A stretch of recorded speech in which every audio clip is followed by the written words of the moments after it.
Bonjour chers téléspectateurs donc de cette chaîne. Alors on va faire une nouvelle vidéo aujourd'hui sur sur où se trouve le navire Adrian 1, anciennement Grace 1. Mais avant de commencer cette vidéo, je vous invite, si vous aimez mes vidéos, à cliquer sur le pouce aimer. Comme ça, de cette façon, vous pouvez recevoir les dernières notifications des vidéos que je produis. Et puis, si vous n'aimez pas, vous avez aussi le droit de cliquer sur le pouce du bas à dire et simplement exprimer votre désintérêt pour cette vidéo. Alors, comme j'ai dit, aujourd'hui, on va parler du tanker Adrian Daria 1. Alors, peut-être ce nom ne vous parle pas, parce qu'il s'agit d'un nouveau nom du tanker anciennement appelé Grace 1. Alors, peut-être ce nom de Grace 1 vous parle beaucoup plus, car en effet, il était, rappelez-vous, au centre d'une dispute entre les autorités iraniennes et les autorités britanniques, plus précisément gibraltariotes, qui avait donc saisi un tanker au large des côtes de Gibraltar le 4 juillet dernier, avant d'être libéré le 15 août dernier sur ordre de la Cour suprême de Gibraltar. D'ailleurs, je vous rappelle que j'avais produit une vidéo à ce sujet en langue anglaise et en langue française. En langue française, vous pourrez retrouver cette vidéo et toutes les informations liées donc à cette arrestation et libération du navire.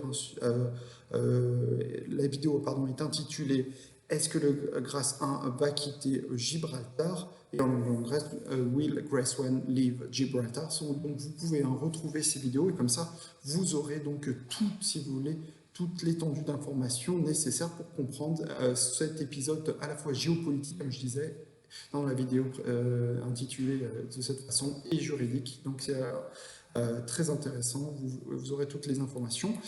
Et vous pourrez donc comprendre que désormais, le navire qui s'appelait anciennement Grace 1 a changé de nom et s'appelle désormais donc Adrian Daria 1 et qui n'est désormais plus sous pavillon iranien, plus sous pavillon panaméen, mais désormais sous pavillon iranien, puisque les autorités du Panama ont tout simplement décidé de ne plus vouloir enregistrer en fait tout simplement ce navire pour cause de sanctions états-uniennes, et donc tout simplement, il n'y avait que l'Iran qui voulait enregistrer ce navire, ce qui en fait tomber le voile, tout simplement, su que l'Iran en réalité était derrière, si vous voulez, ce chargement de navires de pétrole.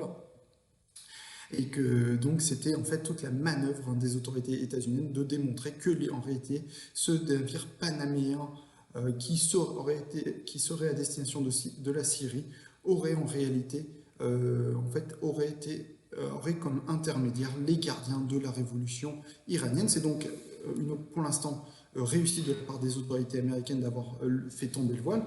Par contre, ils n'ont pas réussi sur un autre point, il faut bien le dire, c'est que ce navire est toujours au large, il court, il circule dans les mers.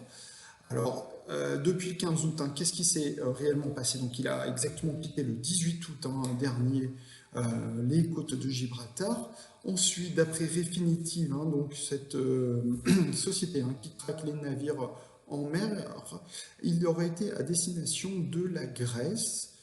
Mais voyant que les autorités grecques n'allaient pas leur accorder l'arraisonnement pour cause de menaces de sanctions américaines sur la Grèce, le Ariane Daria 1 a donc poursuivi sa route et Refinitiv ensuite nous a informé qu'il allait sans doute être accosté en Turquie.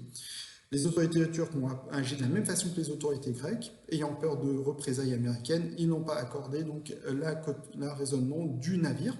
Et donc désormais ce navire est toujours en mer, et d'après Refinitiv, ce navire se trouverait désormais entre Chypre et la Syrie. Alors ça, c'est une information qui date d'hier, lundi 2 septembre à 15h53 heure universelle. Ceci compte car désormais, nous avons plus d'informations sur ce navire Ariane Daria 1, car le transpondeur,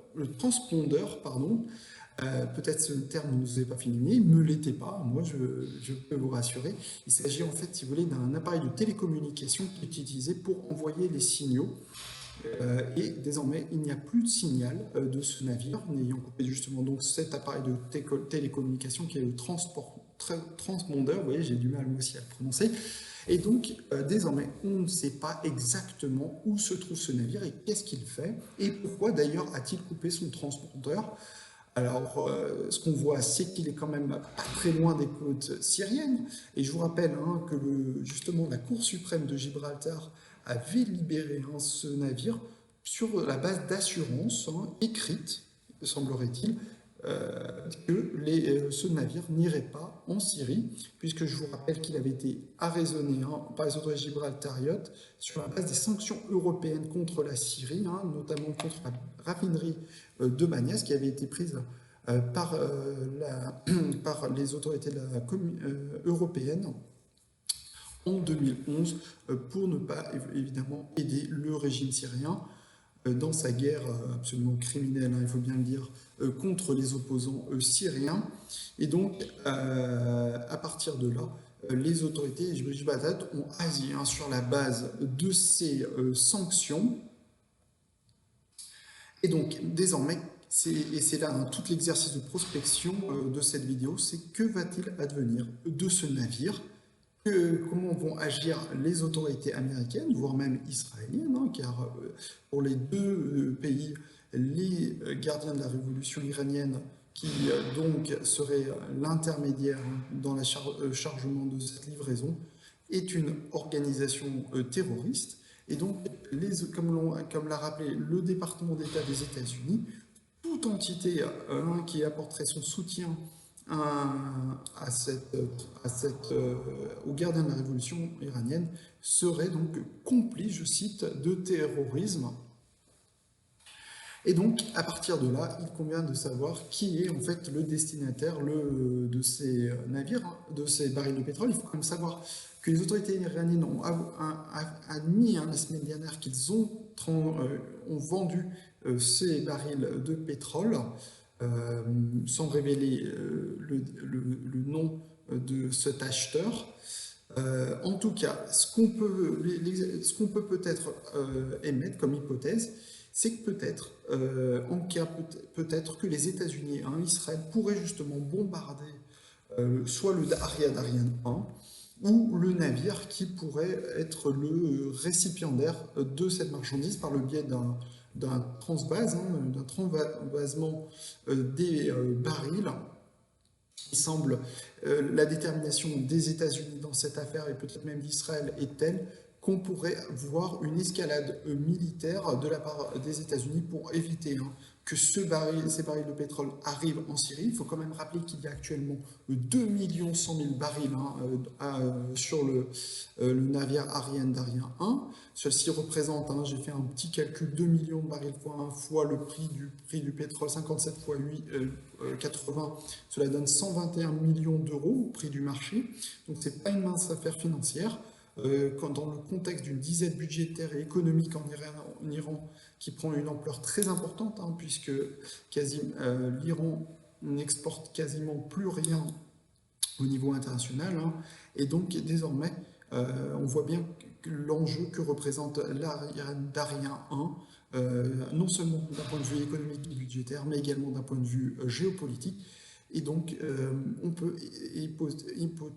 hypothéquer d'une possible intervention militaire, justement, des États-Unis ou d'Israël.